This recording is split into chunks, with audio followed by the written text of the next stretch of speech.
We are again. This is Brother Peter with tidbits from the Word, and I have forgot to put my necktie on. Forgive me. We are looking in the book of Nehemiah. Nehemiah's heart was a heart. His desire was to serve God. What is your desire this morning? What is my desire this morning? The question to man today is, what is your desire? Is your desire today to ride motorcycles, to work on a special project of an old car, or to go to work and just bring a good payday home and sit back and kick up and watch TV or relax, or work and have a good vacation every year, have a boat and go fishing, or camper, and all these things? What is the desire in your heart today? Is the desire in your heart to serve God, or to serve man, or to serve yourself, which is serving man? Who are we going to serve that? What is our desire is going to rule our life. And we can rule our life into a good life if our desire is to serve God. Let's look at this man Nehemiah in chapter 1 and verse 5, where he found out the city was wasted, the city of Jerusalem, and the walls were torn down, the gates were burnt, and he found that his desire in his heart was to go and repair that breach and fix it. And because his desire was that, he knew in his own personal self he could not do that. He could not. First thing he couldn't do, he couldn't afford to do it. Second thing is, he couldn't just take the time and go do it, because he was the king's cupbearer. He had a job that was not a voluntary job. It was a job given to him by a Persian king who had stole him from Jerusalem back when he was a young man. But he had known as a young man how to serve God. And that's his desire, was to still serve God. Here he was over in a heathen land with a heathen king in a heathen place, yet his desire was to serve God. When he started to pray, whom did he address his prayer to? Who did he address his prayer to? He in verse 5, he said, "O Lord," first. He considered God his Lord. There's a difference. He could have said, "Oh God," and left the Lord out. But he didn't, because he put the Lord in there because the God of heaven was his Lord. And is the God of heaven your Lord today? Is the God of heaven your Lord or not? And he is my Lord. And he said, "O Lord, God of heaven." Now he knew he was the God of heaven, the great and terrible God. Listen, the reason he said the great God, because he knew he was. But when he used the word terrible, he used the word meaning that God had the ability to withdraw his hand from the scene. A few years back, when Nehemiah was a very young man, God he drew his hands back from Israel and from the children of Israel that were in the city of Jerusalem and in Judah. He drew his hand back and allowed the people, the Persians, to come and desecrate that place, kill many, rob and steal and pilfer, take the young boys back and train them to be servants. And Nehemiah was one of those boys that was stole back to be a servant. And that's when he said, "A terrible God." He knew that if you do not do what God requires you to do, you are in a terrible position. And a terrible position is to be under the auspices of this world today. You are in a terrible position. I hate to go as far away from the scripture as I'm going to right now, in a sense, but we cannot. We're living in a world today where it is almost impossible to deal with an honest company or an honest group of people or anybody honest on a telephone, or even your doctor's group. No matter where you are, it is difficult to find true honesty, because the love of money is the root of all evil. The love, now remember, money. Not money, but the love of that money. And we have found today we're living in a world where people love that money.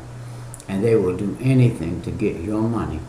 Even the upper class looking type people, they're in it just to get your money. They're going to get your money. They're going to get all the money they can get from the government. They're going to get all the money they can get from the people.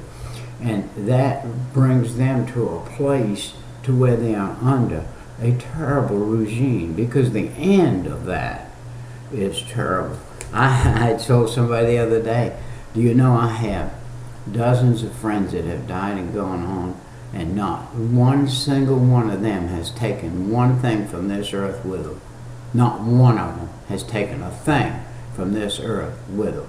There is a saying, and I like to use it, there is only one life, it will soon be past. Only what's done for Christ will last. And we need to remember that only what's done for Christ is what's going to last. That's what you're going to take to heaven with you. You take anything to heaven with you, it's going to be what you did for Christ. And that's it in a nutshell. All right, let's see the second thing he did. He looked at God's character.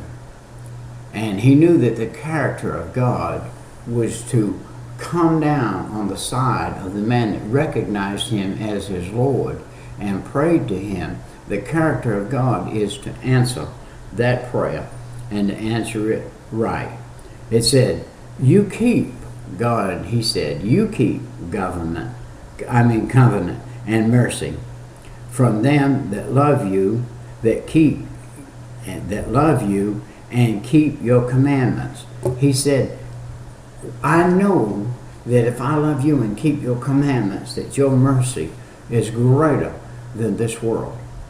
And that your mercy is going to take me from where I am and put me where you would have me to be, where you can use me. Now, God knows the story from the end to the beginning. Now, Nehemiah was not over there with King Artaxerxes for no reason. He was over there for a reason. For such a time as this, God was preparing Nehemiah to go build the wall.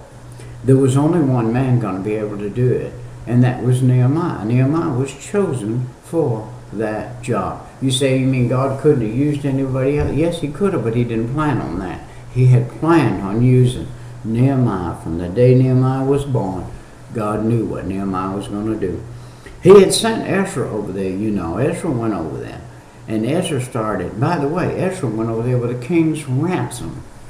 He had 1,800 people, men plus women and children, and a king's ransom. He had bukus and bukus and bukus of money, but the walls didn't get built. Because Ezra was not sent over there to build the walls. He was sent over there to reestablish God's kingdom in the heart of Israel and to reestablish the temple worship that was supposed to be to the Lord God of heaven.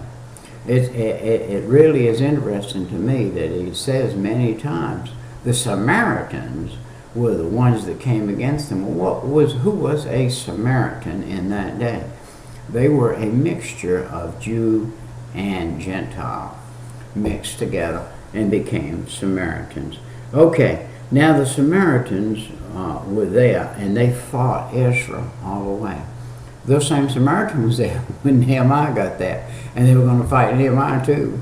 And but God was on Nehemiah's side. Now let's look at this. We find that Nehemiah talks about the character of God, and then he makes 6 requests. It is interesting to me. If you are a Bible studier out there today, if you study the Bible, 6 is the number of man. 6 is 1 short of 7, which is complete. And so he makes 6 requests. Let your ear now be attentive. He's talking to the Lord God of heaven, the God that he serves. And by the way, at the same time he's talking to God, he's fasting. He's not eating, and he's praying. And he's fasting and he's praying. He's let your ear be attentive, God, in verse 6. And then he goes on to say, let your eye be open. Now he's recognizing the God that created the heavens and the earth He's recognizing that he made man in his own image and that he has ears. God has ears. God has eyes. And he said, let your eyes be open. Remember, I beseech you, the command to Moses in verse 8. God had commanded Moses that if the people would follow the way that Moses was leading, that God would look upon them, open his eyes and ears, and he would give them a life that they needed. And then the fourth thing he said, now let your ear be attentive to the prayer of your servant. Verse 11, he says, I am your servant, God. I, Nehemiah, am your servant. I am your servant. Listen to me, please. Open your ears and listen to me. And then verse 4, he said, was let your ear be attended. And the fourth thing, verse 11. And then he said, prosper your servant this day. Can you ask God to prosper you this day? Are you living close enough without sin between you and God that you can ask God to prosper you this day? And then the sixth thing, he said, grant him, which is me, mercy in the sight of this man, the king. Now, he has got to go to the king, Texas, and he has got to speak to him, and he's asking God to touch the king's heart and give him, the king, to give him mercy. Now, we're going to see, and I don't like jumping this far ahead, but you're going to see the king is going to appoint Nehemiah a great grant, a grant above and beyond any grant that he would have ever even put on one of his own kind, let alone a Hebrew boy, over there, and send him over to be the head of the city of Jerusalem. And we're going to see that. And he goes over there, and by the way, he does an astounding thing. And I'm going to put the front of the story in here, right now, and then you'll come back, and we're going to do another excerpt today. And he says that 52 days, he redid the wall, that it took years and years and years and hundreds of years to put where it was. He rebuilt it in 52 days with the mercy of God and the hand of God being on him, and to restore the place. Okay, this is Brother Peter. I'll see you next time. Thank you for being with us today.